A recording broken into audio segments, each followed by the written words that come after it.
Hello everyone. So guys, आज के इस वीडियो में हम बात करने वाले हैं नीट एग्जाम के बारे में। गाइस, कई बार क्या होता है कि जब हम नीट के एग्जाम को देते हैं तो कई बार हमारे सामने फेल्योर सामने आता है। यदि गाइस आप बार बार फेल हो रहे हैं तो गाइस इस वीडियो को आप पूरा जरूर देखिए, क्योंकि इस वीडियो में आपको बहुत इंपॉर्टेंट जानकारी देने वाला हूं मैं। देखिए, कई बार आप क्या है बुक्स को प्रेफर करते हैं, जो बुक्स आप प्रेफर करते हैं कहीं ना कहीं उनमें क्या है कुछ ना कुछ ड्रॉबैक्स होते हैं, जिसके कारण स्टूडेंट को समझ में क्या है नहीं आता है। कई बार क्या होता है कि फिजिक्स में जो प्रॉब्लम्स है वो रह जाती हैं, कई बार केमिस्ट्री में प्रॉब्लम्स रह जाती हैं। तो देखिए, यदि आपको प्रॉब्लम्स हो रही है पढ़ने में, कुछ चीजें आपको समझ में नहीं आ रही हैं, तो फिर देखिए आपको क्या करना चाहिए, आपको बुक को चेंज कर देना चाहिए। अब आप सोच रहे होंगे सर बुक को अगर हम चेंज कर देंगे तो कौन सा बुक बेस्ट होगा, कैसे पता चलेगा, क्या करना पड़ेगा। तो देखिए, बुक को पता करना बहुत आसान है, कुछ उसके लिए कुछ विशेष आपको कुछ भी नहीं करना है। देखिए, मैं आपको बहुत अच्छा तरीका बताता हूं जिससे आप खुद आइडेंटिफाई कर पाएंगे कि कौन सा बुक बेस्ट है और कौन सा बुक आपके लिए बेकार है। देखिए, मैं आपको कुछ बुक भी सजेस्ट करूंगा जिसमें आप जान पाएंगे कि भाई ये बुक आप देखिए मार्केट में जाके, अगर आपको सही लगता है तो आप उसको ले लें, और जो बुक आप पढ़ रहे हैं पहले से तो उसको भी आप देखें, उनमें से जो आपको सबसे अच्छा लगे उसको आप क्या करें, फॉलो करें। तो चलिए हम बात कर लेते हैं बुक की। तो देखिए, सबसे पहले तो आपको ध्यान ये रखना है, अगर हम आपसे बुक की बात करते हैं तो देखिए सबसे पहले आपको ध्यान ये रखना है कि अगर मैं आपको कहूं अरिहंत की बुक, अरिहंत का जो बुक है वो आपको लेना चाहिए।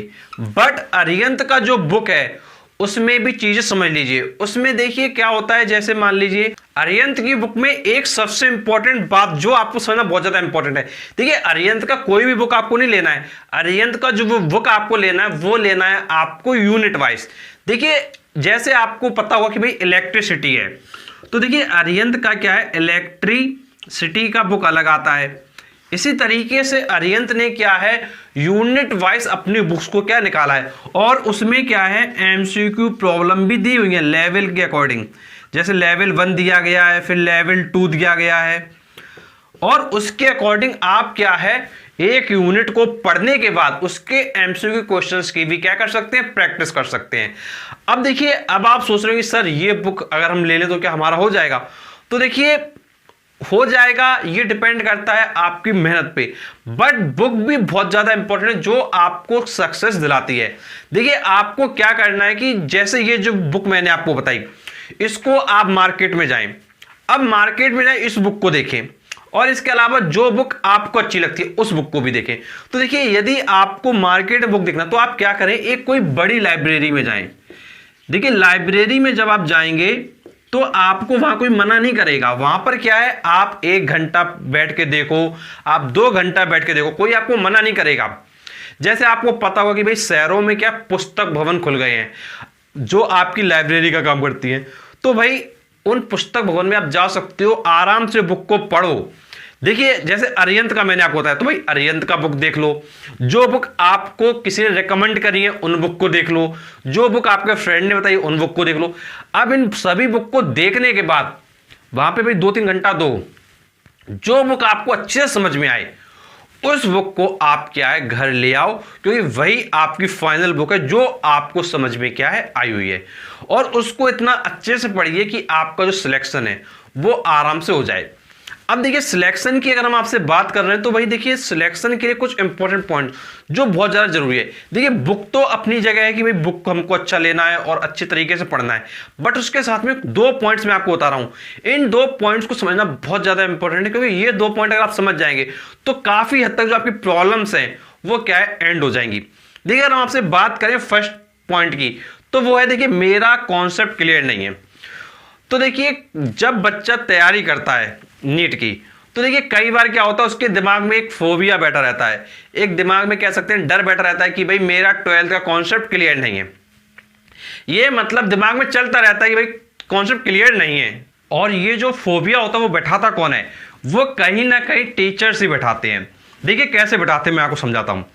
देखिए, जब आप तैयारी कर रहे होते हो, कोई क्वेश्चन मान लीजिए आपको नहीं आया, जैसे मान लीजिए टीचर के पास आप कोई क्वेश्चन पूछने गए, चाहे वो फिजिक्स का हो, चाहे आपका केमिस्ट्री का हो या बायो का हो, जब आपको नहीं आया तो वो आपसे कह देते कि भाई आपका बेसिक ही क्लियर नहीं है, बेसिक पढ़ो, जाके बेसिक अच्छे से करके आओ। तो बच्चे के दिमाग में एक बात यही बैठ जाती है कि भाई हमारा बेसिक क्लियर नहीं है, इसलिए शायद मुझको क्वेश्चंस नहीं आ रहे हैं। बट ऐसा बिल्कुल भी नहीं है। आपको जो फोकस करना है वो करना है प्रैक्टिस पर। देखिए क्या होता है कि जब आप प्रैक्टिस पर फोकस करेंगे तो फिर आपके जो रिजल्ट्स हैं वो क्या है, पॉजिटिव आएंगे। देखिए कोई भी बुक को आप क्या पढ़ लो, मैं आपसे कह रहा हूं, आप कोई भी बुक को पढ़ लो, जो आपका बुक का मन हो वो बुक पढ़ लो। चाहे आप 10th क्लास का बुक पढ़ लो, चाहे आप 12th क्लास का बुक पढ़ लो, आप जिस एग्जाम को दे उस क्लास का बुक पढ़ लो। लेकिन उसके बाद यदि आप प्रैक्टिस नहीं करोगे तो फिर चीजें क्या है, नहीं अच्छे से आएंगी। आप बात कर लो, अगर आपने 12th की स्टडी करी है या फिर आपने 10th की स्टडी करी है, तो देखिए जब आप पढ़ते थे तो उसमें जो क्वेश्चंस होते थे, जो बैक एक्सरसाइज में दिए जाते थे, क्या वो सभी आ जाते थे क्या एक बार में? नहीं आते थे। उनको करने के लिए पहले की चीजें रिवाइज तो करते थे, बट जब क्वेश्चन नहीं आते तो उनके लिए कुछ अलग से चीजें हमको फिर से पढ़ना पड़ता था। तो सेम काम यहां पर है। भाई आप दे रहे हो किसका एग्जाम, नीट का एग्जाम। अगर आपका कोई क्वेश्चन आपको नहीं आ रहा है तो भाई इसका मतलब ये नहीं कि भाई आपका केवल बेसिक क्लियर नहीं है इसलिए क्वेश्चन नहीं आ रहे हैं। रीजन ये है कि भाई उसके जैसे जो क्वेश्चन, न्यू क्वेश्चंस आ रहे हैं, उनमें कुछ ना कुछ हो सकता है न्यू टर्म्स इंट्रोड्यूस हो गए हों, कुछ नई चीजें इंक्लूड कर दी गई हों, या चीजों को घुमा के उसमें लगा दिया गया हो। कई बार क्या होता है, चीजों को घुमा दिया जाता है। जब चीजों को घुमा दिया जाता है तो फिर वो चीजें क्या है, हमको डिफिकल्ट लगती हैं और टीचर कह देते हैं बच्चे से भाई तुम्हारा बेसिक क्लियर नहीं है। देखो एक बात ये समझ लो, जो बच्चा एग्जाम को निकालता है और जो बच्चा नहीं निकालता है, थोड़े नंबर से रह जाता है, उसमें कोई बहुत ज्यादा विशेष अंतर नहीं होता है, उसमें भी बस थोड़ा सा अंतर होता है। लेकिन जिसका निकल जाता है उसको कहते हैं कि भैया इसने पढ़ा था, और जिसका नहीं निकलता उसको कहते हैं कि नहीं पढ़ा था। फॉर एग्जाम्पल मैं आपको बहुत एक रियल एग्जाम्पल बताता हूँ जिंदगी का, जो आपके आसपास जरूर होगा। जैसे मान लो कोई एक बच्चा है जो पढ़ाई कर रहा है किसी भी एग्जाम की, मान लो आप। अब जैसे ये भाई बच्चा है, ये क्या कर रहा है, पढ़ाई कर रहा है ये बच्चा। अब ये जो बच्चा पढ़ाई कर रहा है, अब ये जैसे मान लो ये बच्चा है जो पढ़ाई कर रहा है, अगर ये बच्चा मोबाइल से पढ़ रहा है, अगर मोबाइल से पढ़ने के बाद इसका सिलेक्शन हो गया तो घर वाले कहेंगे कि भाई मेरा बच्चा पढ़ने में बहुत होशियार था, मोबाइल से पढ़ता था और सिलेक्शन ले लिया देखो। और अगर यही बच्चा मोबाइल से पढ़ रहा है और अगर इसका सिलेक्शन हुआ तो घर वाले कहेंगे अरे दिन भर मोबाइल में घुसे रहोगे तो कहाँ से पढ़ोगे, कहाँ सिलेक्शन होगा। तो मतलब जो सोचने का नजरिया है वो बदल जाता है। अगर सक्सेस हो जाओगे तो आपसे लोग पॉजिटिव कहेंगे और अगर फेल्योर मिलेगा तो आपसे लोग क्या, नेगेटिव कहेंगे। चीजें वही होंगी बट एक साइड पॉजिटिव होगी, सेकंड साइड क्या है, नेगेटिव होगी। तो सेम उसी तरीके से ये है भाई, कॉन्सेप्ट क्लियर उसको बोल दिया जाता है। जब किसी को कोई क्वेश्चन नहीं आता है तो टीचर कह देता भाई कॉन्सेप्ट क्लियर नहीं है, या टीचर का मन ना हो बताने का तो कह देता है। तो देखिए आपको सिर्फ टीचर की बात को सुन के अपने आप को कंफ्यूज नहीं करना है। आपको ये देखना है कि भाई अगर आपने चैप्टर अच्छे से पढ़ा है, आपने 12th अच्छे से किया, तो भाई क्यों आपका जो कॉन्सेप्ट क्लियर नहीं होगा। कई बच्चे होते हैं जिनका 90% आया है, उनसे टीचर कह देते हैं कि भाई तुम्हारा कॉन्सेप्ट क्लियर नहीं है। अरे 90% बच्चा लाया तो कॉन्सेप्ट कैसे क्लियर नहीं होगा, अरे ऑब्वियसली क्लियर होगा। कुछ लोग तो ये कह देते हैं कि भाई रट रट के नंबर ले आए होगे। तो भाई देखिए आपको भी पता है 12th की फिजिक्स, केमिस्ट्री और बायो इतना आसान नहीं कि भाई इसको केवल रट रट के नंबर ले आए, इतना ईजी नहीं है। ये आपको भी पता है कि भाई न्यूमेरिकल्स वगैरह आते हैं और 90% कोई बच्चा ला रहा है तो कुछ तो उसके अंदर अक्ल है, तभी तो वो अपने न्यूमेरिकल प्रॉब्लम को, रिएक्शंस को अच्छे से कर पाया। लेकिन उससे भी कुछ टीचर्स कह देते हैं। तो देखिए जो ये तरीका है, मेरा कॉन्सेप्ट क्लियर नहीं है, ये दिमाग से निकाल दो। बस एक चीज़ पे फोकस करो, वो है आपकी प्रैक्टिस। अगर प्रैक्टिस पे फोकस कर लोगे डेफिनेटली सिलेक्शन हो जाएगा। और प्रीवियस ईयर को बार बार करो।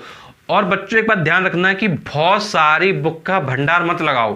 देखो कई बार क्या होता है कि हम ये बुक ले लिया, ये वाला बुक ले लिया, ये वाला बुक ले लिया, ये वाला बुक ले लिया, और सबको पढ़ने के चक्कर में कंफ्यूज हो गए। अगर आप बुक्स का भंडार लगाओगे तो भैया सिलेक्शन नहीं होने वाला, क्योंकि जब आप ज़्यादा बुक को पढ़ेंगे तो फिर आप उन चीज़ों को रिवाइज ही नहीं कर पाएंगे कभी भी, और आप सोचोगे भाई मेरा सिलेक्शन नहीं हो रहा। तो ये सिलेक्शन के लिए एक बुक को कई बार पढ़ें और क्वेश्चंस की क्या है, बहुत ज़्यादा प्रैक्टिस करें। क्योंकि आपको पता है कि भाई एमसीक्यू के क्वेश्चंस आते हैं तो उनका जितना आप प्रैक्टिस कर लेंगे वो आपके लिए क्या बहुत अच्छा हो जाएगा, क्योंकि वहाँ से ही हमारे सिलेक्शन के क्या चांसेस बनते हैं।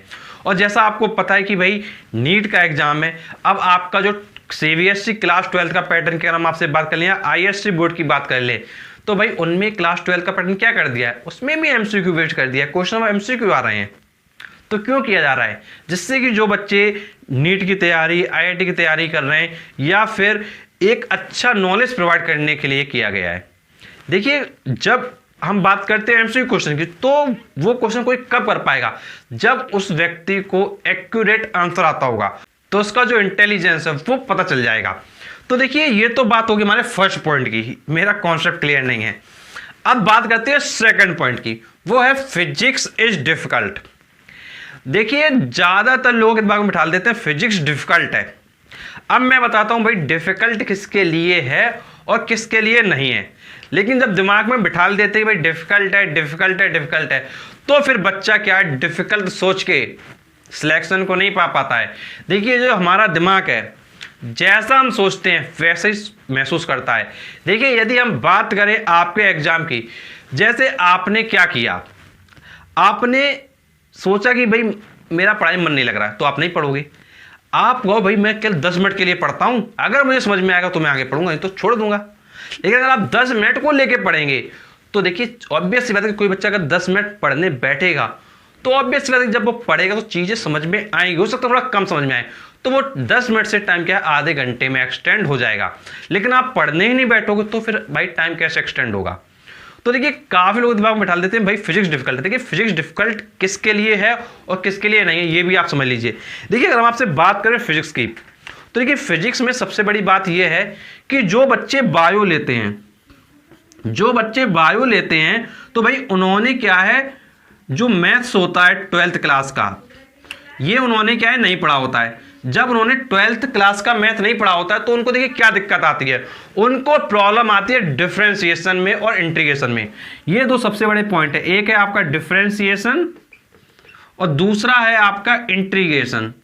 मतलब ये दो ऐसे पॉइंट हैं जहां पर बच्चे को बहुत ज्यादा दिक्कत होती है। और जब टर्म इंट्रोड्यूस होते हैं, जैसे इंटीग्रल का साइन, d/dx का टर्म, तो फिर भाई बच्चा क्या है कंफ्यूज होने लगता है। उसको दिमाग में ये कंफ्यूजन क्यों आ रहा है, क्योंकि भाई उसने नहीं पढ़ा है। तो जरूरत क्या है, आज जरूरत है आपको इंटीग्रेशन और डिफरेंशिएशन को पढ़ने की।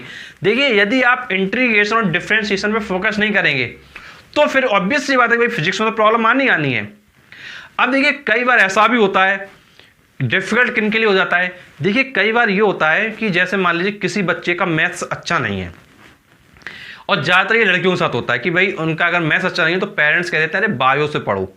लेकिन उनके दिमाग में अभी उनको ये नहीं पता है कि भाई बायो से जरूर पढ़ लोगे, लेकिन फिजिक्स में भी मैथ के टर्म यूज होंगे, आपका डिफरेंशिएशन और इंटीग्रेशन, और वही समस्या बच्चे को क्या दे देगा।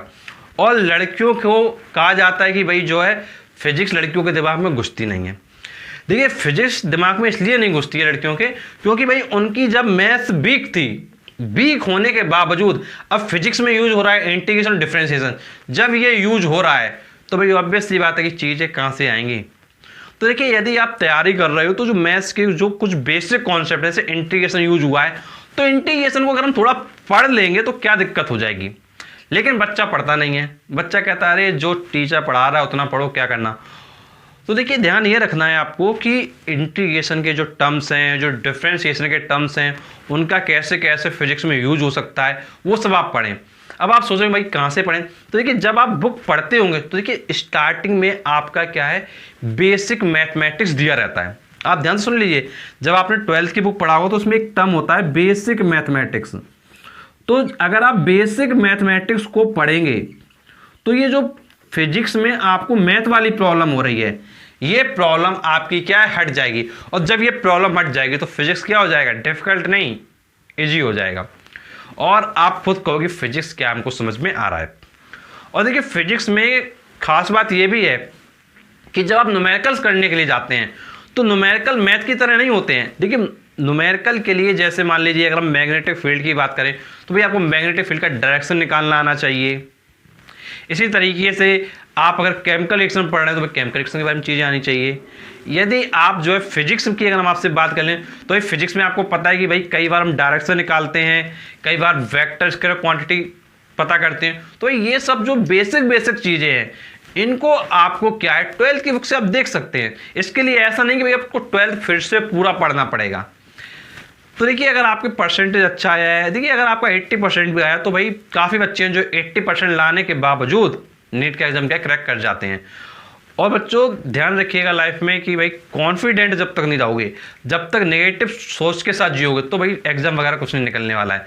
देखिए आप एक बात ये ध्यान रखो कि भाई कोई भी बच्चा जो एग्जाम निकाल रहा है तो देखिए सिर्फ पढ़ने से एग्जाम निकलेगा, और पढ़ने का जो तरीका है वो आपका सही हो।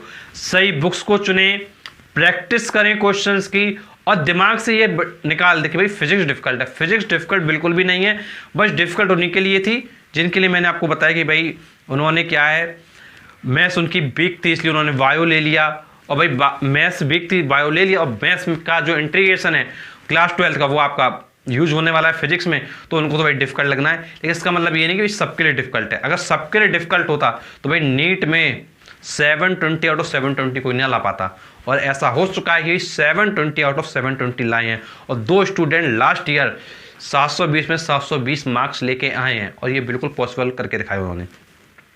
सो गाइस कॉन्फिडेंट रहें, बुक्स को सही तरीके से पढ़ें, प्रैक्टिस करते रहें, और कोई भी प्रॉब्लम है तो आप नीचे कमेंट बॉक्स से कमेंट करके पूछ सकते हैं। और ऐसे वीडियोस देखने के लिए आप चैनल को जरूर सब्सक्राइब करें, और अगर आप नीट के और वीडियोस देखना चाहते हैं तो आप विजिट कीजिए हमारे चैनल पे प्लेलिस्ट में। प्लेलिस्ट का नाम है IIT JEE NEET exam board exam. इस प्लेलिस्ट में आपको IIT JEE नीट और बोर्ड एग्जाम के वीडियो मिलेंगे, तो आपको सिर्फ नीट एग्जाम के वीडियोस को क्या देख लेना है। तो चलिए मिलते हैं आपसे नेक्स्ट वीडियो, तब तक के लिए शुक्रिया।